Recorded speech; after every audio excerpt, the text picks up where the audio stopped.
বোবা প্রাণীর ভালোবাসা। এটা কোনো সাধারণ কুকুর না। গ্রামের প্রতিটি ভোরের সাথে যার নতুন করে শুরু হয় এক পথ চলা। সাদা তুলোর মতো তার লোম, চোখে এক ধরনের নিষ্পাপ ভালোবাসা।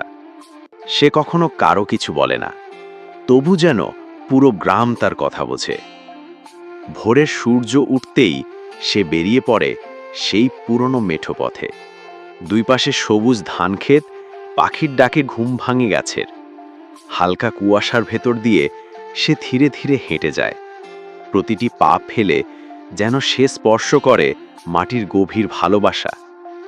পুকুর পাড়ে হাসিদের দলকে দেখে দাঁড়িয়ে যায় কিছুক্ষণ। মনে হয় এই যেন তার নিত্যদিনের সাথী। খড়ের গাদার পাশে দৌড়ে যায় হঠাৎ, আবার থেমে পড়ে। তার মধ্যে কোনো তাড়া নেই, নেই কোনো অবহেলা।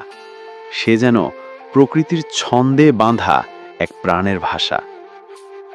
লোকজন বলে এই কুকুরটা গ্রামের সবার, কারো চুপ করে বসার সময়ের সঙ্গী, আবার কারো দুঃখের একমাত্র বোবা শ্রোতা।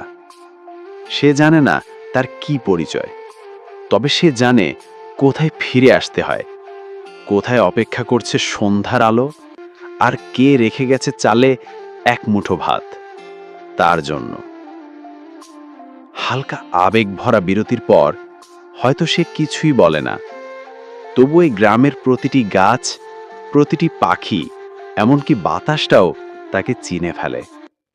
এই কুকুরটা শুধু পোষ্য নয়, সে আমাদের ফেলে আসা শৈশবের বন্ধুত্ব, সেই নীরব ভালোবাসা আর জীবনের সরলতার এক জীবন্ত প্রতিচ্ছবি।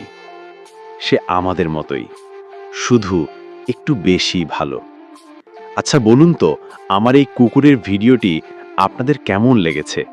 যদি ভালো লেগে থাকে তাহলে আমার চ্যানেলটাকে সাবস্ক্রাইব করে যাবেন এবং লাইক কমেন্ট করবেন। আপনাদের বন্ধুদের কাছেও শেয়ার করে দিবেন।